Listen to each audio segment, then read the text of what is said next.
सावन पानी रे बाबू के दाई खेती खार जाबो। गिरे आषाढ़ सावन पानी रे बाबू के दाई खेती खार जाबो। करबो दोनों धान के बुआईगा, करबो दोनों धान के रुपाईगा, बाबू के दाई खेती खार जाबो।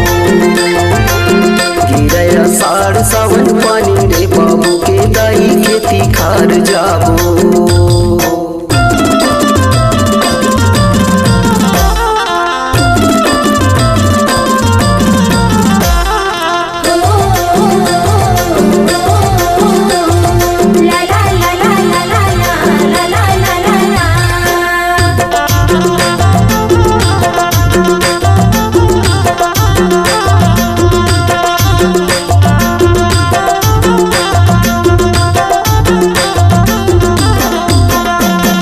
नांगर बैला धर के जाबो, करबो खेत जोताईगा, करबो खेत जोताई।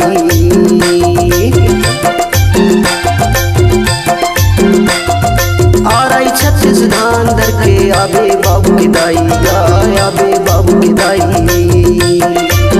सफेद राई भाजी लाबे हो नोनी के दाई, लगे है थकाई। गिरे आषाढ़ सावन पानी